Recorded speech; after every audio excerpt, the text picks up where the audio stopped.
Where are the NSX models? I only see a portion. Another one.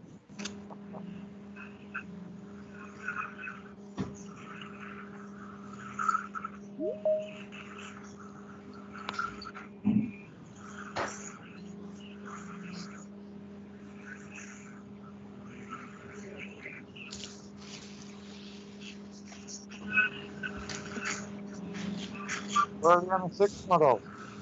I only see a portion. Another one.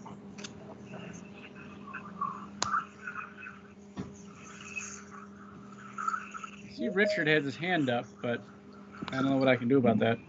No, that was error. I was trying to get the thing off the screen so I could see everybody. You know, that little bar that keeps popping up. So I hit it. I hit the right hand. There we go. I'm good. That's good. I think I can put my hand down. I don't know how.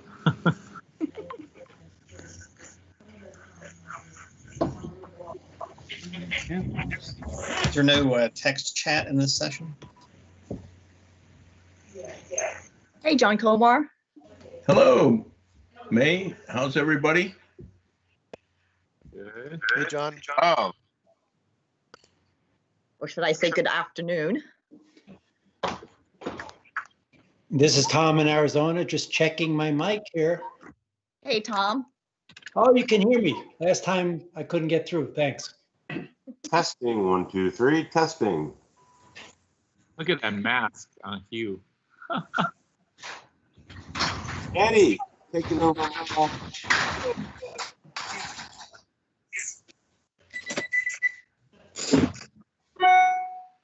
This is actually really me. When you see me in person, I'm wearing a mask.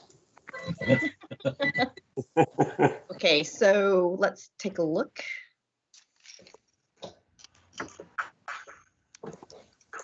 All right. My head is starting to melt. I'll be right back.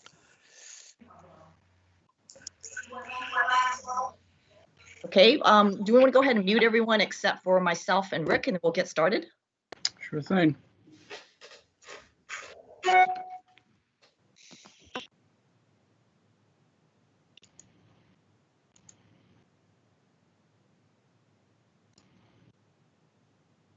Okay, let's get started. Okay, welcome to day 2 of the 2020 Virtual NSXPO, brought to you by the NSX Club of America. I'm May Lee, also known as Ms. Purple, and I'll be your host. Today, we're excited to have several well-known NSX-oriented businesses participating in our tech session. All 3 of these companies have been huge supporters of NSXCA over the years, and we truly appreciate their sponsorship of our annual NSXPO events. First up, we've got Rick Coe from Euro Boutique. Euro Boutique was started 25 years ago in the Chicago area by a group of individuals with a passion for cars working on BMW M3s. They're now located in Silicon Valley here in Northern California, and they've branched out to cover all high performance cars from daily drivers, such as my own, to exotics. Euro Boutique's motto is, if you dream it, we build it. Nothing is impossible, as they strive to offer custom quality products that stand out and will make your car a reflection of you to create the ultimate image. I had the pleasure of working closely with Rick when he served as the sponsorship chair for the 2018 NSXPO held here in the San Francisco Bay Area. And now Rick will take you on a behind the scenes tour of Euro Boutique.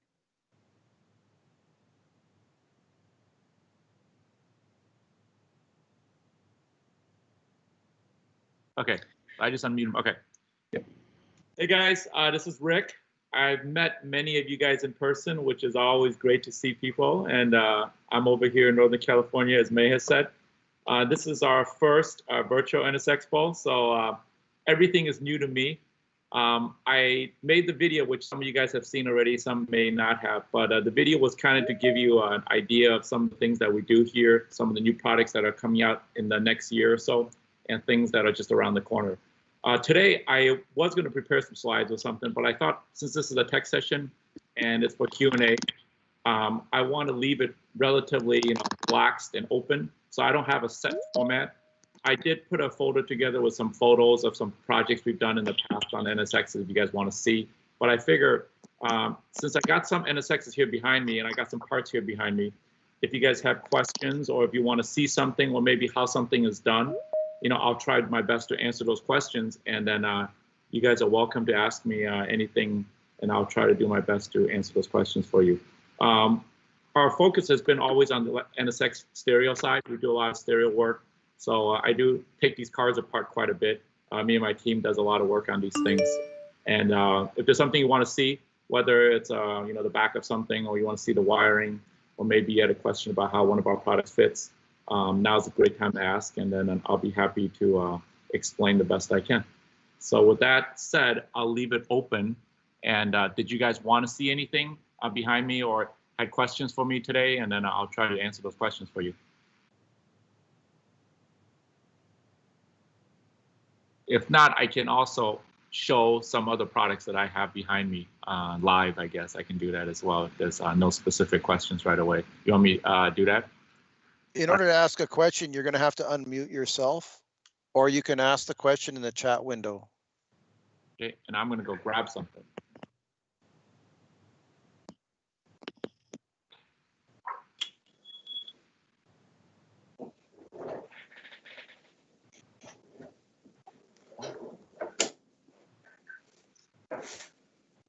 All right, so no questions so far.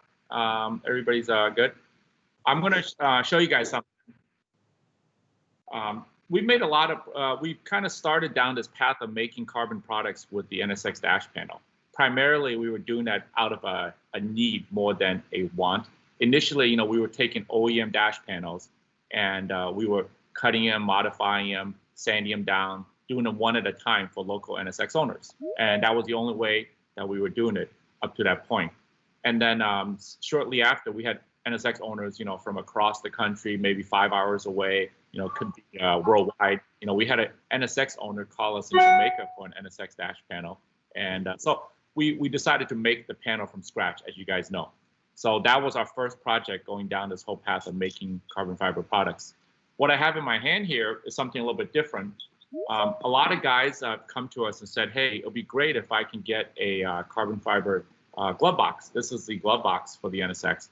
This is actually a prototype. We just finished it maybe a week ago. My guys were testing it. But up to this point, we made glove boxes in the past, but we've always needed your stock glove box, because we just take your stock one, we strip it down to its bare frame, and then we apply the carbon resin, and then we make the carbon fiber glove boxes. But that meant that you would have to send us your glove box, we would do the work, and then we would send it back to you, and then you would swap in your original lock back on the car so you can still use your key. And then you just simply install it back on your car with the factory hinges. But this is the first one that's made from scratch, meaning this is made from a mold. So no longer do we need your glove boxes. So for those guys you guys that are further away, or you may want to keep your stock glove box. So these things are pretty expensive. I mean, if you were to buy a stock glove box from Acura, I think these things run about $600-700. That's the going rate for one. So not having to send in your stock one and getting a carbon one is a big plus, because you can keep your stock parts, which we all know is very valuable these days with the first gen NSXs. But at the same time, you can still get a carbon glove box now. So now you can place the order, and we can send you one, and you simply swap in your plastics, your keyhole, and then all the hardware from your glove box to this new one, and just pop it back on your car. Then wrap up your glove box nice and safe, and bubble wrap and put it away. So this is kind of our new product. We haven't launched it yet. This was the first one we just made because we were doing some mold testing. But this is one of the products that kind of came about, out of a need after we started the knee bolsters, right? So did you guys, is there any questions, Warren? Anybody have questions that you want to ask? Or No questions in chat, but how does that work with being able to lock the glove box then? So the locking mechanism is actually your factory mechanism. So this piece comes out from the back. There's 2 screw holes, and then basically you would swap your mechanism onto this new one. Yeah. Okay. So you keep your original shell, and you swap over the key cover with the locking mechanism, as well as the plastic and the hinges. So you swap, it's not like a steering wheel, you swap all your parts over to the new one, but you can keep your original glove box intact. You don't have to send it to us as a core exchange, which is a big piece of this puzzle. And then I'll grab something else in the back. We'll grab something else.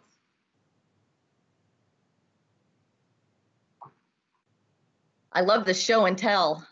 Yeah, you know, I had all these pieces back here, and I got the car. I had the cars kind of sit parked back here because I figured somebody wanted to see something inside the NSX. We have the black one, which is a local customer's car, and it's all taken apart right now. It's being put back together, so you can kind of, if we need to see something, this one's already taken apart, and then the white one, of course, is fully assembled now with the whole stereo setup. You know, so we can use it as demos, I guess, if we needed to. This is a kind of a cool piece. I'm sure you guys have seen this, but this is of course, the handle. Recently, we had a customer that came to us, and he had a broken piece, which is common, right? He broke the top part of this thing. But the easy solution is to buy the pieces, you know, from, I think SOS sells these parts, so we bought it from SOS and replaced it for him. Then we refinished the handle, so it's all nice and freshly painted, and then we finished the 2 sections here in carbon. But the tricky part was his other handle, his driver's side handle, he was missing this complete handle. So we don't make this handle, of course, so we had to purchase this part. They're sold in pairs from SOS again, so we purchased the pairs, and then we had it finished in carbon. So this is a metal handle that's finished in carbon, and it has all the working parts on the back. So these things can be repaired, but what we found out the hard way was there's little screws here that attach the clips on. Make sure you don't lose those. Those are not sold separately that I'm aware of. So we had to buy another extra handle just to fix the one that he had. But he ended up with an extra case after the fact. But we do a lot of refinishing of handles because the leather gets worn, you know, you get nicks and scratches on them. So this is one of the things we do with the handles. So we just take the OEM part and we do all the carbon pieces over the factory parts. All right. Rick, I just changed my handles on Monday. You did, so you know, have an intricate idea of what those things go. Yeah, and just information, if you buy the handles from Science of Speed, they'll send you the screws. They send you the screws. Yeah. For the upper part? So I changed out the small inner piece plus the handle. Okay, so the inner piece and the handle. Okay, great. Yeah. That's good to know. Because the guy that was missing on this thing, he was missing the inner insert, the threaded insert that the screw goes into. That's, yeah, SOS doesn't have. So we had to buy an extra handle just to get that threaded insert. That was the only way to fix it. And it's unusual, you know, normally you break it, you would have the parts. For some reason, this customer, he sent us the 2 handles. One of them was missing the whole handle, thus no threaded insert. And that threaded insert is what you need. And I took photos of all of these things, you know, so if anyone wants to see it, you know, you can always ask me and I'll email it to you. But it's kind of one of those things that you do it and you see it. But if you've never done it before, you're like, what is he talking about, you know? But those threaded pieces are what we were missing. And those are not sold by anybody except when you buy the handle. It's those threaded, it's the ones that the screws go into. All right. This thing you guys probably seen. We had a group buy on NSX Prime. This was one of those pieces where, you know, we get a lot of NSXs here locally. And almost every one of them, the knee bolster is either loose or the tabs at the bottom are broken. Or, you know, these tabs on the side are broken, or sometimes they snap because of the plastic. So, you know, you can buy a replacement, of course. You can buy a new one. I think they run about $300-400. But, you know, you have the same problems with the weak plastic, and eventually it's going to snap on you, right? So a guy, another NSX owner came to us and said, hey, could you make this in carbon? So we looked at it, and it didn't look like a difficult piece. So we started working on it, and this is the finished product. So this knee bolster, we had another NSX owner help us measure it, is about 5 ounces lighter than the factory part. So if we're trying to save weight, you can make your NSX 5 ounces lighter with this piece. But besides the weight savings, it's a very light part, extremely strong. I sat on this thing a couple of times, it didn't break, so it's pretty robust. And it has the original tabs here. So you take your original plastic keyhole trim piece, it snaps in here, and that fills in the rest of the gap here. And this piece just goes right back on as a factory part with the 2 screws at the bottom. So it's a nice piece that, you know, it's just drops right in, and you don't have to worry about it ever breaking again on you. And the way we designed it is we designed the upper parts on the top without using the factory clips, because we know the factory clips, they tend to be really tight and hard to remove. So we just use a little friction tape, and these teams just slide into the top. You put the 2 screws in at the bottom, and you're done. And if you ever need to remove it, you take the 2 bottom screws out, just slide it right out. You don't have to worry about the clips again. So it's a drop-in replacement for your factory knee bolster. So we just finished the group buy, I think, on this particular piece on Prime. Rick, someone wants to know how much of the interior is apart on the black car. Well, we can take a look at it. Most of the interior is out. The dash panel's out. The door panels, I think, are on the car, but the passenger seat is out. The subwoofer box section is out. We're building some parts on it right now. So yeah, most of the center console is exposed if there's something they want to see or they had a question about something. Rick, did you say the entire dash is out? Yeah, the dash panel is not on the car right now. Here, I can walk over to it. I mean, I'm mobile, so I can walk to it. Let's take a look. You guys are tired of seeing my face, I'm sure. So let's go over here using a laptop. So let's go in here and take a look. So I mean, this car right now, you can see it's got a Sparco steering wheel in there, and then the dash panel and stuff is all out. So right now the shifter's out. We just finished putting the radio in. This is the Alpine ILX 650. This radio's in, but pretty much the dash is all pretty much exposed. You can see it's all open right now. And then we got the glove box is missing. He's getting the carbon glove box. Subwoofer box is down here, but pretty much there's no seat, so everything else is all exposed on the car. What are you guys looking to see on the car? I have this piece right here, which I believe comes from the driver's side. That is the driver's side. Yeah, the underside. What right? is this for? What is that? There's like it has a clip and a plug. That's the chime and the light. Yeah, I think that is. I haven't seen that side of it in a while. Yeah. That's your door chime. Yeah. Oh. Yep. Huh. But you said there's a light in here too? Should be. Should be, yeah. Let me see if I find mine. I can see. Let's see if I see mine. All right. Let me see if I have mine off. Let's set this down for a second here. Screwdriver.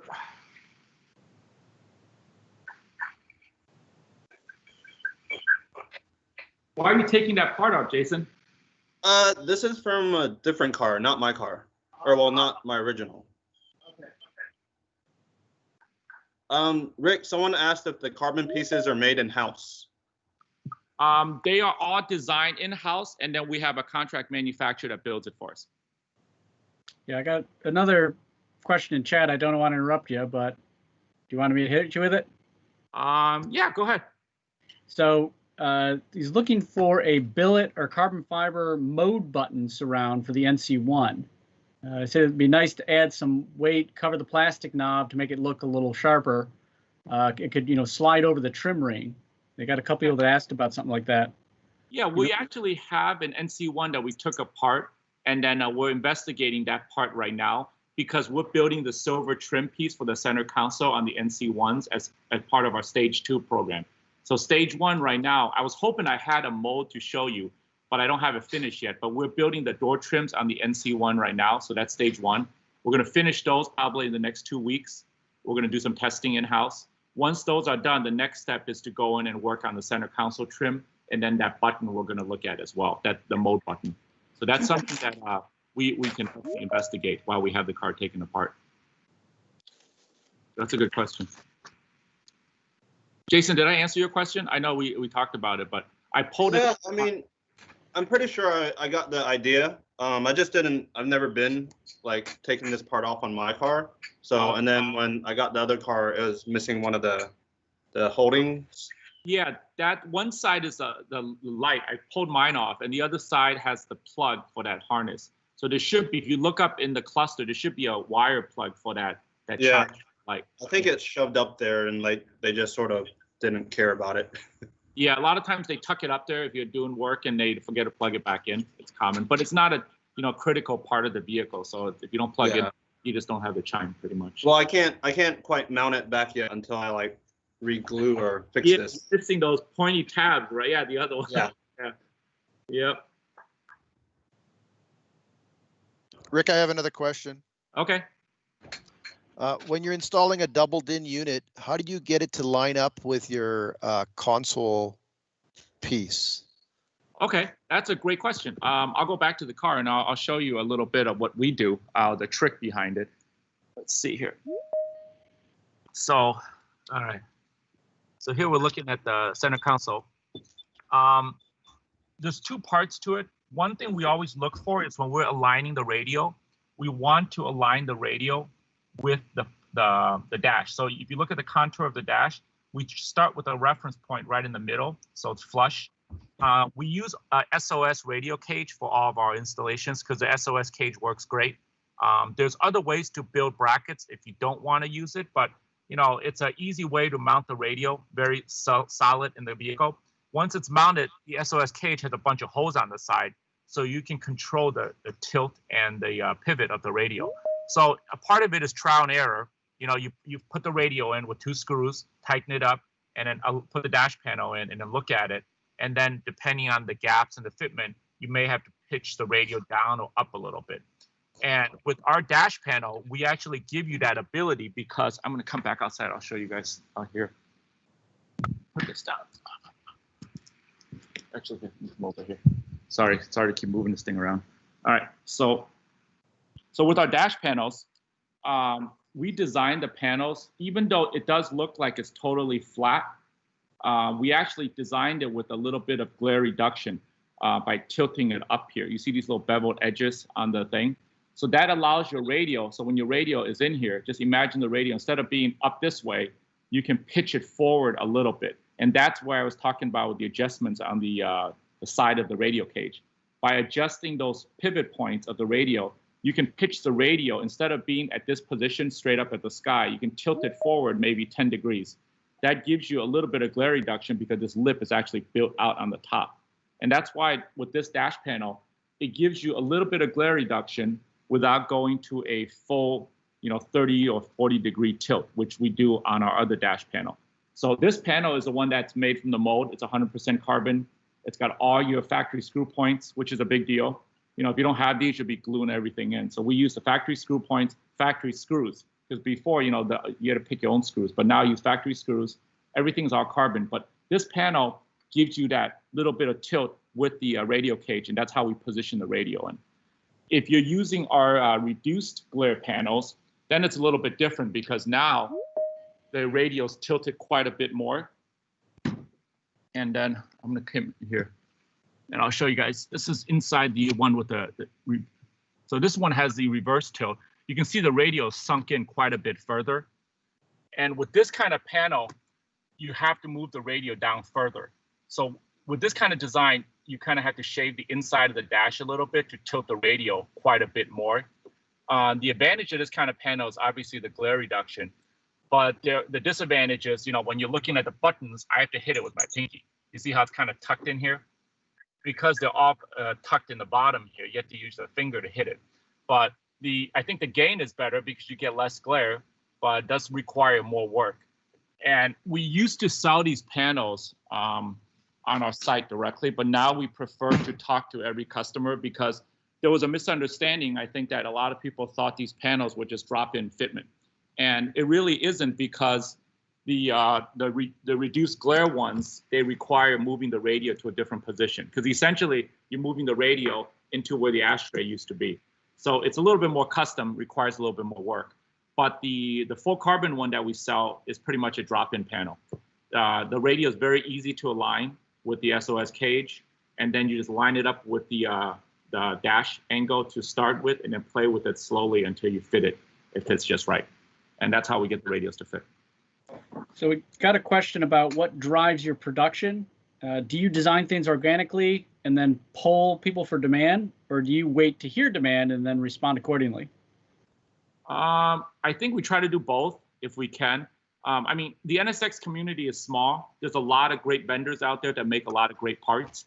So I try to, fill the need with things that other people are not doing. So like with the NC1, a lot of the production is driven by owners and owners making requests and, demands for certain things. And that's how we start. We don't have a specific way when we build products. It could be from demand. It could be from word of mouth, a lot of people asking about it, or it could be internally we're trying to resolve a problem. We're trying to figure out a solution to something that people don't like. So any of those reasons could be what drives our product and our production cycle. So I think we're, if we have more questions for Rick, maybe we can save them towards the end of this tech session, so that we can go ahead and bring up Dave Levy next. Okay. Okay, thank you, Rick, for that. You guys, that was fun. Thank you. You can stay on, right? Yeah, I'll be here. Okay, great. Okay, so next up we have Dave Levy from Cedar Ridge Fabrication, located in Portland, Oregon. Dave started Cedar Ridge Fabrication in 2003 after he bought his first NSX, which was a 1993 model with a CT supercharger. It was nearly perfect, which to Dave meant a chance to optimize to a specific driver's desires. The first part that he optimized was the Cedar Ridge Fabrication short shifter in order to shorten the fore and aft movement of the shift lever, which felt a bit long. This part has been in production now for over 15 years with over 1,000 sold. Dave strives to offer OEM fasteners and strength requirements as a starting point before increasing strength, but always giving customers the option to return any modifications back to OEM specs. Cedar Ridge Fabrication has gone on to offering many performance-oriented components developed for track and racing applications. Dave will now take us inside Cedar Ridge Fabrication for a tour. Dave? Hey there. Thanks for the introduction, Ray. It's really nice to be here. It's sort of fun. I've met a lot of you people, but it rarely gives me the opportunity to kind of do a backstory on what it is that we do. So one of the things I thought I'd do today is kind of do a little dog and pony show. And so I'm going to get up and I've got I've got all the products that I build sort of laid out. All of this stuff feels intuitive to me as to why it is I built them. I realize that I'm a real nerd and it probably doesn't make a lot of sense to you. So with that, I'm gonna pick up. Hopefully my phone will continue to cooperate. And let's walk over into the shop area. I'm going to try and switch this around. Oh, look at that. That's so exciting. So you guys are lucky you don't have to look at me, but you can actually look at the stuff that I've got on the table here. So one of the things I'm known for is suspension work. And this originally got started, once again, almost everything I design starts off as trying to fix a problem. So my first car was a performance car and had most of the contact parts on it, but I live up here in the Northwest and I drive my car all year round. Having a garage queen, I want to use it. So one of the first things after that short shifter was the beam bearings in the back of the car. I really liked the way they worked on the track, but because it's really wet up here, these things squeak like crazy in the Northwest. When they get wet, everyone else uses a plastic bushing material. Works great as long as it was dry. They were designed in California. Makes perfect sense. So that drove me crazy. So that led me on an odyssey to try and figure out a way to be able to improve that. What I ended up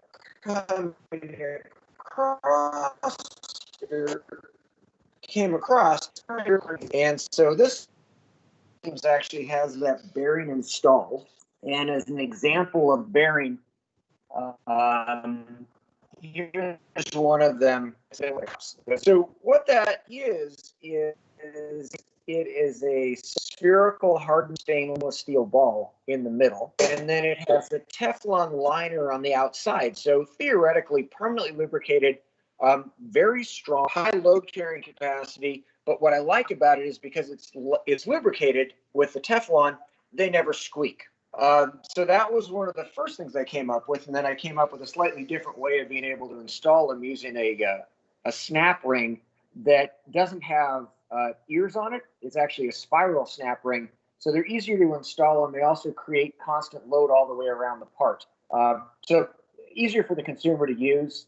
This led me down another rabbit hole, which was as I tracked the car more and more, I put stickier and stickier tires on, and I realized I didn't have enough camber adjustment. So that created, once again, the mother of invention. I created these guys, which go into the center of that bearing, and it's got an offset hole. So this allowed me to be able to, originally I thought I needed to increase camber everywhere, but then I realized pretty quickly that that was wrong. On the back, I needed to decrease camber. So this gives me 6 millimeters of additional adjustment, and I still use the stock Honda camber bolts.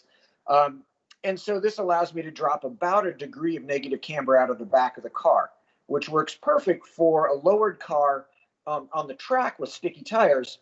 But we also have found, I designed this part over 10 years ago. But people have really started lowering their cars. And with that, you end up with a lot of camber gain in the back of the car. So this has become a real nice solution for people that are street driving their car to make it so that you end up with better traction on the back, helps reduce some of the snap oversteer on the back end of the car, and can also increase tire life. One of the things I think is interesting is this is actually the rubber bushing that gets pressed out. So I don't think we very often get to actually look at what is in the stock car. If you look right here on the edge, there's actually a piece of aluminum in the center, a piece of aluminum on the outside, and then it's vulcanized rubber connecting the two of them. That's what your car suspension pivots on. Super awesome as far as isolating noise and vibration, but it allows the whole suspension to be able to move a couple of millimeters side to side under loading. So one of the things that's nice about any of the rigid suspension parts as far as bearings is that you are able to reduce that side-to-side motion, greatly increasing the trackability and the sensation of feeling where the car is. So that's part of the reason they originally started upgrading this part. To be able to use that, you need to use a rigid toe link with that as well. So we offer three different versions of that. Comtech does, Driving Ambition does, Science of Speed does. Everyone's parts work and solve the same, and all of them work equally well. This is what we call our race duty, which is probably the strongest part of the market right now. Maybe it's even too strong, but it's high-strength chromoly, uses a New Hampshire bearing rod end on that, and these guys slide right into this space right here. If I had two hands, I'd actually put it in, but I'm not coordinated enough. One of the things I want to show people, because I get this question a lot, is if you look at where this is the orientation it would be on the car. This is where this bearing is. People ask, hey, can I upgrade one or the other on my car? And the answer is emphatically no. If you look at where this is the direction going this way that the wheel is sitting, you look at the location where this toe link sits and where this bushing sits, they are basically loaded as a pair. So if you replace only one and not the other, then the part that's still rubber will actually deflect significantly more. And effectively, the toe link is the same as the steering link on the front of your car. And if these end up being different lengths, it makes your rear tires steer. So absolutely terrifying if you go through and only put one of these in. As you load the back end of the car, the tire actually starts pointing different directions depending on how much lateral acceleration you have. So that's, in short, why it is you want to always do these as a set. One of the things that I've found over the last 3 or 4 years is we actually have come up with these guys, these rubber boots. So make these, keeps water out, makes the actual rod end last significantly longer. It's a retrofit part, can go on any of these toe links, except DAs, but the Science of Speed one, I think Chris has actually used a different seal on his, but those have been super nice. And I'm just gonna keep rolling here. Another option that we've come up with, once again, with the idea of doing more and more road cars. You can see there's a rubber seal on these guys. This is another option that we've come up with for guys that aren't tracking the car, but you really want to make it so you've got maximum life. So that will press into the hole the same way that step down, the step down picture did. if you're ordering these things, once again, just part of the Dog and Pony Show here, this is how they'll come to you. So that's a pair for the rear. We make these for all locations on the car. So you can, any place there's a rubber bushing in the car, there's one available to be able to get rid of that rubber and make it so you increase the performance and make it so that you've got better road feel. This is the front. This is another part that's been really popular. So this is the front inner bushing that's in line with the steering rack. So this is a simple setup that I'm actually kind of proud of how this one came together. But you can see it's actually two separate cups that press in from either sides. This is the part off of the car. And then as they go in and meet in the center, they actually lock themselves in place with a little bit of interference, which I think is just kind of slick. I'm sort of, and once again, I went nerdy on that one. These use the same step down spacers that we have on the rears, literally the exact same part. Honda did a good job for us and made it so that the adjusters for the cams are actually the same part front and rear. So that made my job a little bit easier. Once again, this is what the rubber bushing is that came out of the front. And if you compare the front one to the back one, it's kind of interesting. There's actually more rubber on the front bushing than there is on the back bushing. So going through and getting rid of this piece of rubber is really noticeable as far as the increase in steering turn-in feel. So this not only will allow you to be able to change the amount of camber you've got, but it's really noticeable that the steering feels crisper without any other downside to it. Other bearings, just to be able to kind of go through the full set. This is the upper A-arm for the back of the car, and this is the bearing set as assembled. And you can kind of see how these are here are our bushings once again, the rubber ones that got pressed out. But this is what the set looks like and is actually inside. And you can kind of see how the whole thing is designed. That we've got for this particular part, there are nuts that hold the bearing in place, but you can see that there is a spacer that has an O-ring on it, and then the bearing, another O-ring, and then the spacer. When these are put in place in the cups, the O-ring actually engages to seal. So it's a pretty good unit. I've had these. We've had these. Geez. The whole set was about 10 years ago. I have yet to have someone wear one of these bearings out. So Factor X used these on their original Cricket car. I believe every car that Shad at Driving Ambition has put on the racetrack is running my suspension parts too. So we got an SCCA championship on this stuff. Just sent a set to a guy in Europe that won Time Attack using these pieces. So pretty happy with that. It's really fun. I'm going to continue on with the Dog and Pony Show here. Here's sort of an oddball part that I worked on a couple of years ago. We still have it in the catalog, but this is an upper A-arm that this actually replaces the Acura part. And what this does is it gives us even more adjustment. So because we've got rod ends on each end, it allows us to have, this will give us about 6 degrees of camber adjustment. So pretty ridiculous. There haven't been a whole lot of applications. It was more of those, one of those things I just like, oh, I wondered if I could do it. The one benefit of this style is that we get rid of the ball joint at the top of the knuckle. So we all know that that's a wear item and you can't buy them anymore. So this was one of the solutions I came up with that gives us an inexpensive way to be able to replace that ball joint. And especially for track cars where things get abused a lot. And it's also higher strength because it's made out of chromoly instead of the forged aluminum.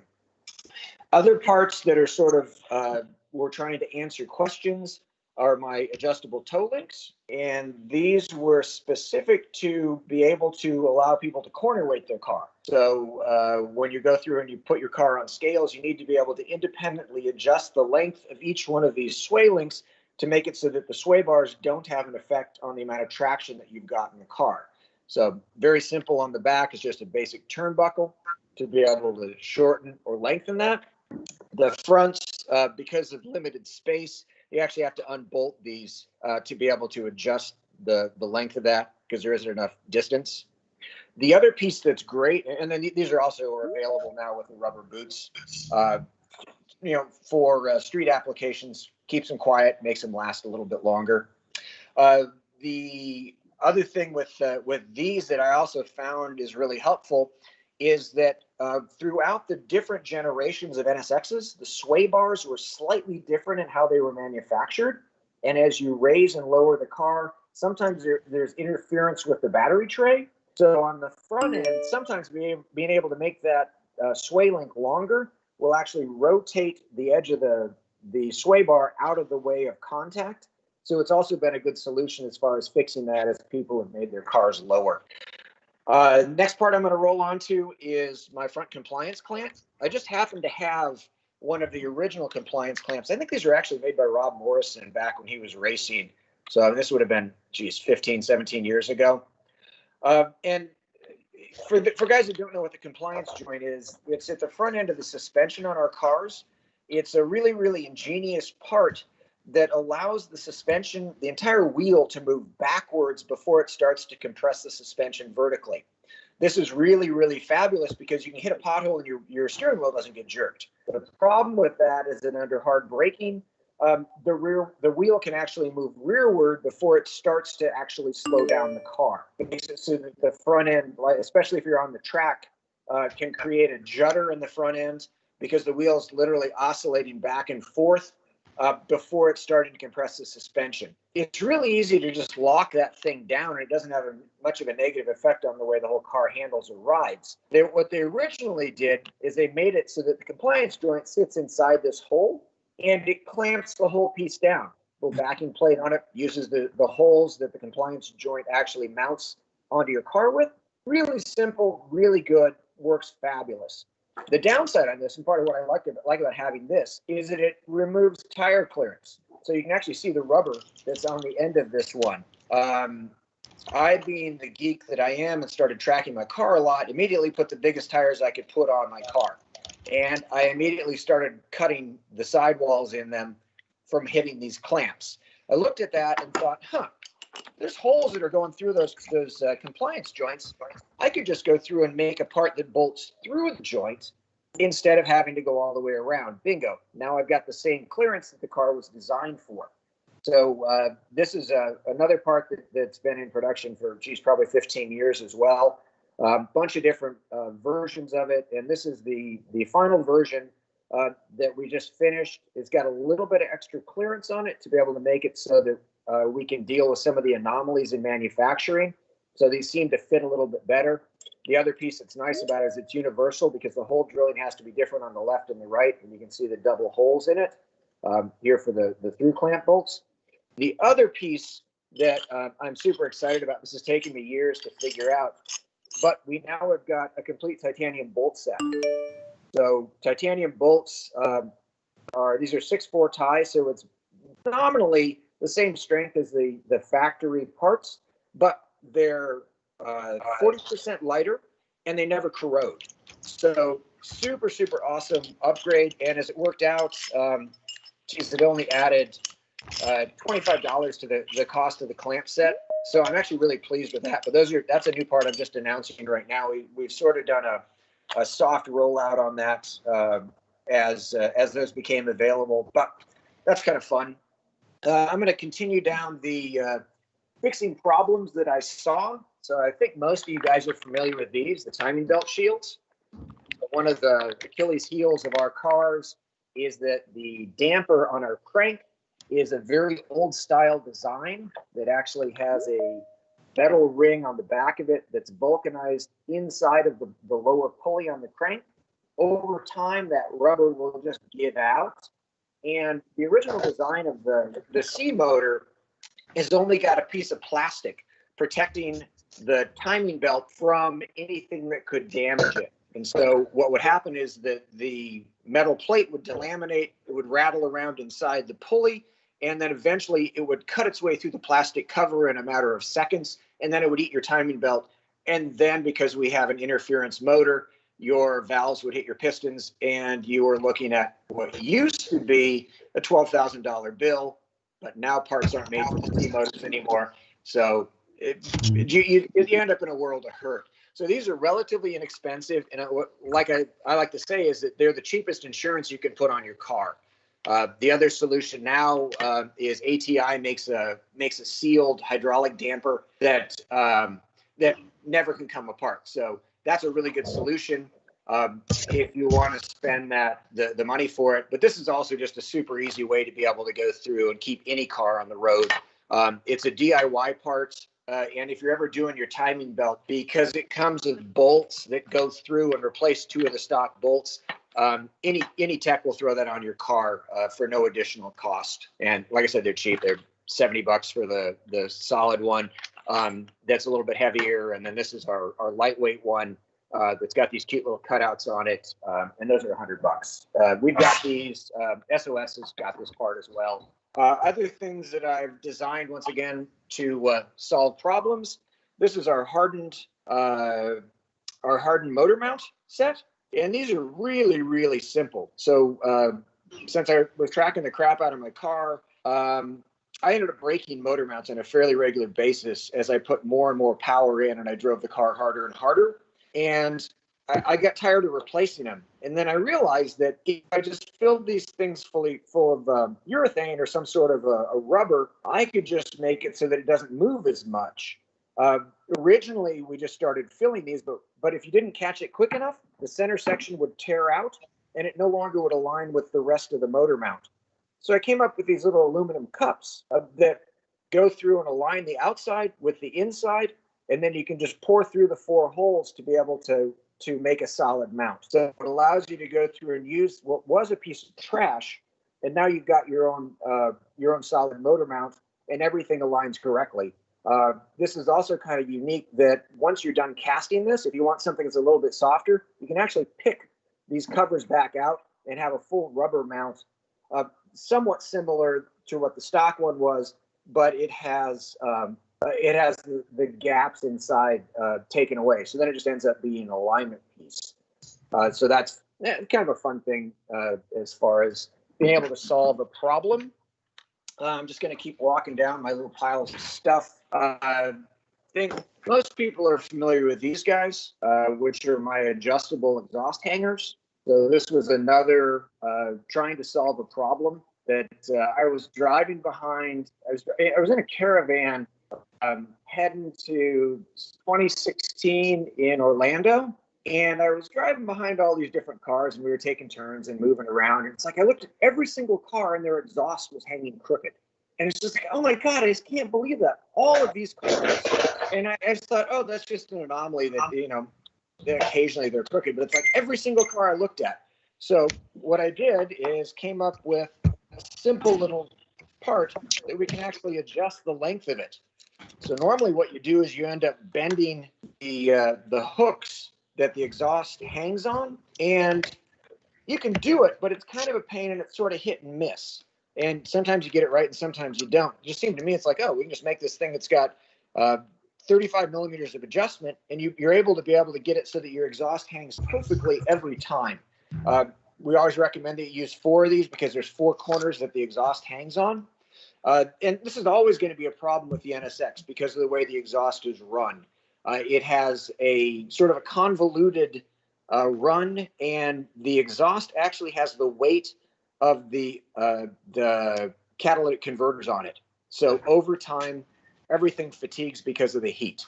So that's been sort of fun to actually go through and see people post pictures of like before and after and actually see the solution to that. Here's the short shift kit, the short shifter kit that May talked about earlier. Those are still around. Other bits that I make, this is actually a locking timing belt tensioner. So as I built my motors with more and more power, over time, it was really hard once I got high lift cams, bigger valves on to be able to maintain the adjustment of the timing belt. And so this is just a way to be able to lock that down solid instead of having the spring tension it. So that's been pretty cool. This is, once again, another trying to figure out a solution to a problem. My Comptech Supercharger worked pretty darn well when I had 6 pounds of boost on it. By the time I built the thing with 14 pounds, I couldn't keep the belt on because the stock Comptech setup used a spring to tension the serpentine belt. So this is just a really simple block that allows me to be able to take that spring tensioner out and rigidly lock it in place. Comes with 3 different holes in it. Once again, that was me and my going down the rabbit hole where I kept using different size pulleys on all of my setup so I could go through and use the idler in different positions without having to take the whole thing apart or change belts. Other stuff that, once again, trying to solve problems. This is my Accusump setup. So this actually allows you to run your Accusump, which is pressurized oil, and it runs it right in through the stock oil filter banjo bolt. And this is the setup that I make that uses a socketless rubber hose. So it's really easy to assemble. We normally will mount the Accusump in the right side fender well. And this is so it's completely unobtrusive setup that I made. Had really good luck with these. This also maintains the location of the stock oil cooler, which I think is a really efficient part. Does a very good job for 99% of the cars that are out there being driven hard. As we go on the odyssey of other stuff that we do, this is our baffle shield for the C motor. You can see this one is a finished pan ready to go out. And what this does is inside your motor, the oil sits in the very bottom of the pan down here, and it's got a sump that reaches in to the bottom of the pan. You can see if you look in here, there's an area where it's flat. That's actually where the oil sump sits, just a couple of millimeters above that. As your car is moving around the track with lateral acceleration, the oil sloshes one way or the other way, depending on which direction you're turning. The baffle goes through and helps control that sloshing, so it will greatly prevent oil starvation by just keeping the oil down in that area. You'll also notice in this that I've gone through and strategically created small drain back slots all the way around the edge to be able to allow the oil to go back in, but still get restricted the motion, or the wave of the oil gets restricted to keep it down in the bottom of the pan. This is easy for us to do, and we go through and do these either on an exchange basis. Here's another one that's getting ready to go out to powder coat. We can also set these up with any kind of bungs that you want. This gentleman is getting an oil temp sensor, which I like to put down in the lowest part of the pan so that you get the true temperature of the oil that's coming back from the motor, instead of getting a temp once it's gone through some other portion, whether it's an issue of going through the pump or some other place where it's going to take some energy out of it. So that's kind of a fun little part. Really solves a problem. And the other thing that's nice about this particular piece is there's no downside to it. It doesn't hurt anything. It doesn't restrict the way Honda designed everything to work. And because of the specific size of the drain back holes, we don't get any real restriction in the flow of the oil returning back into the pan. Along the same thought, a lot of guys right now are getting tired of rebuilding their C motors and realizing that there's not going to be more parts available. It doesn't hurt anything. We've been starting to go through, and I myself designed everything to work as well as I'm building the J motor. Because of the specific size of the drain back holes, we don't get any oil pan in the flow of the oil returning back into the pan. Similar situation, but if you look down inside, this already has got a shelf. A lot of guys right now that goes around where the oil pickup is, so it's better just off the shelf. There's not going to be more parts than the way the C was designed. It's also, was designed 15 years later. And so we came up with, and it's an aluminum pan instead of steel. So because of that, it's just kind of a unique and different part. We created an aluminum baffle that will drop down into the bottom of. But you can actually just tap those two holes with 6x1s and bolt the thing in place if you don't have the ability to weld it.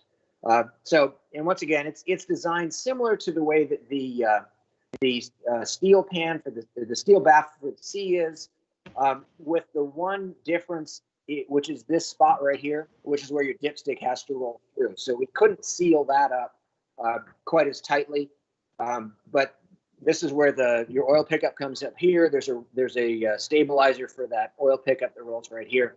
But once again, simple little parts. And as more guys are building the J motors, I think this is going to be super helpful if you don't want to go full blown as far as an Accusump, but you just want to give yourself a little bit of protection on that. Hey, Dave. Yes, May. I think, do we have any questions, Dan, in the for Dave Yeah. before we move on? I do have 2 questions from chat. Okay.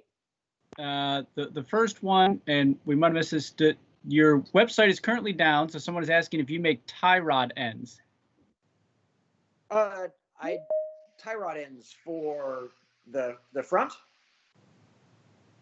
for steering linkage. I would assume. Yeah, and at this point, I don't. If you're looking for steering tie rods, I would recommend Jeff at Carbon 6 right now. I know he's got those on his website. And yes, my website is down, and unfortunately, I'm the one that's rebuilding it.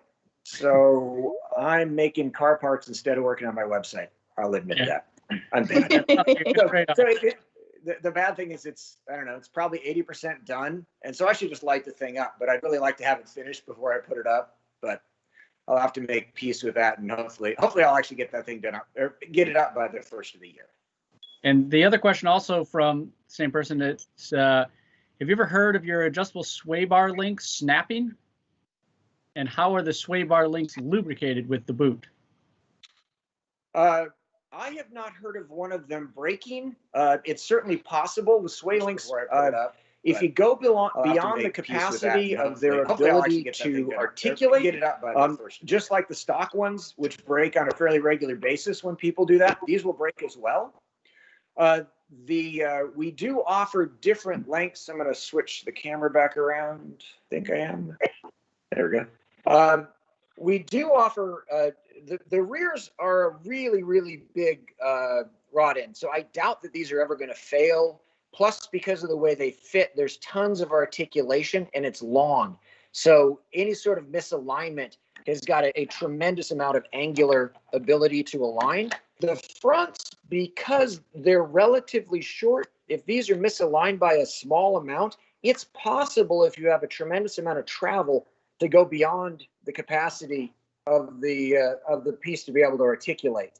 We do make 3 different lengths of spacers to help deal with that. The only ones that I've heard of people having issues with on these are when you are running a really large, actually one of the dolly 1-inch sway bars, and you're trying to set it up on the stiffest setting.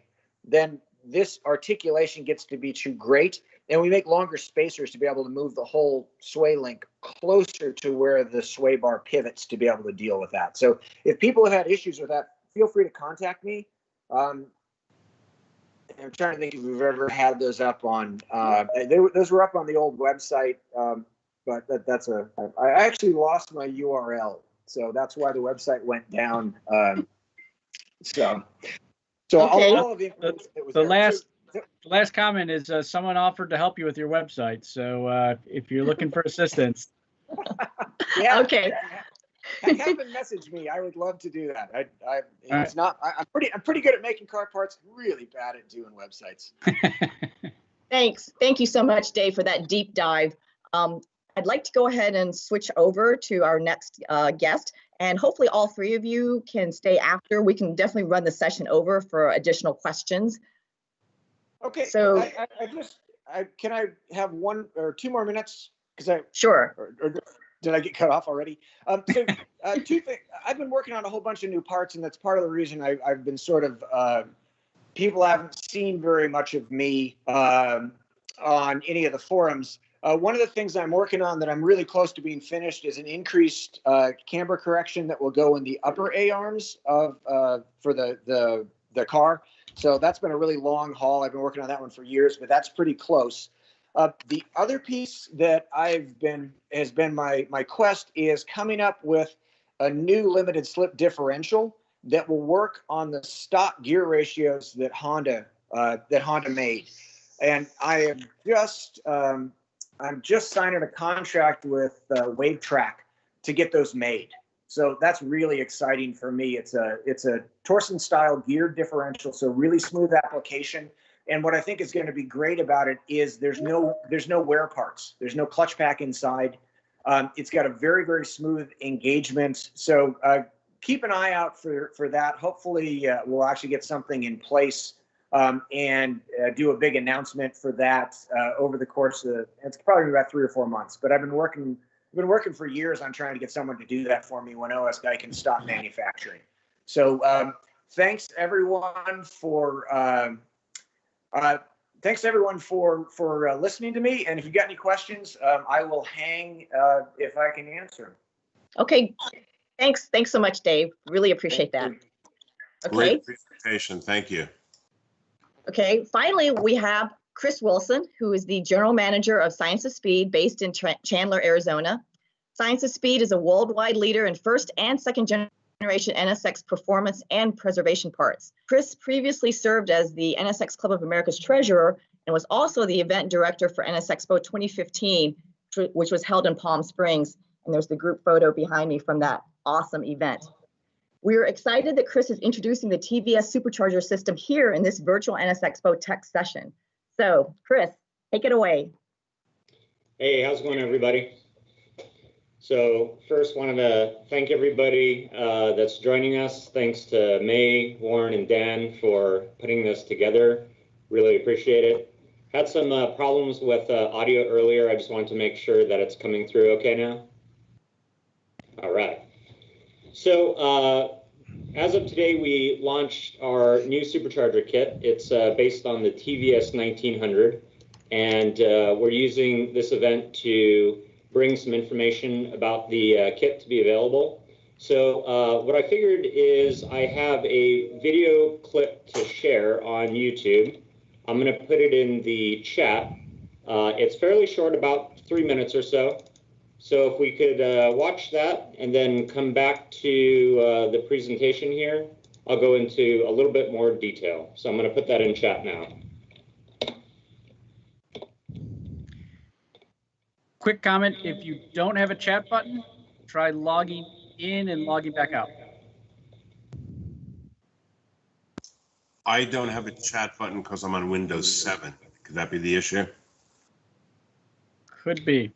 Alternatively, if you are on Facebook, we shared the link just now, so you'll be able to find that on the Science of Speed Facebook page. Perfect. Be right back.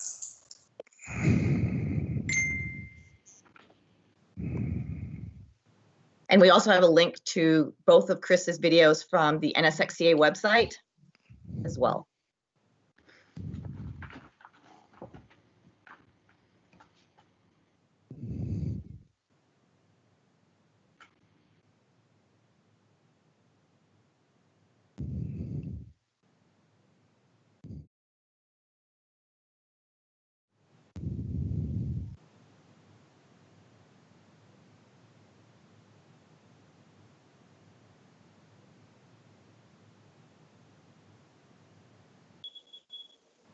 Warren, are you able to play the video? I can probably share it. I don't want to take Chris's thunder here, though. That's fine, Warren. Go ahead and share it if you'd like. Yeah, if you can play it, let's go ahead and share it. That way everyone That's a good idea. watch it together. Thanks, Warren.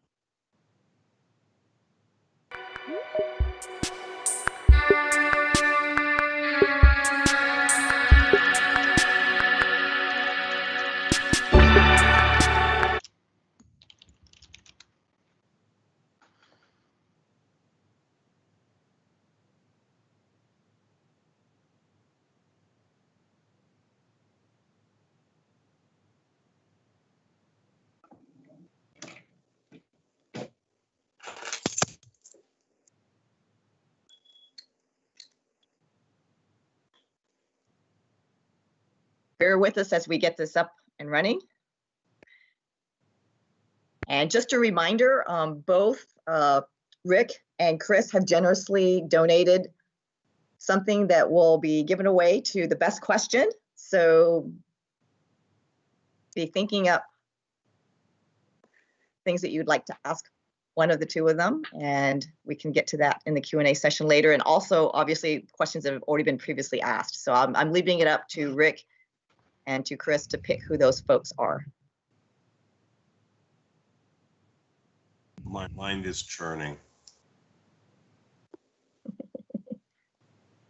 Hey, I can share the video if you'd like. Yeah, sure, go for it. Okay.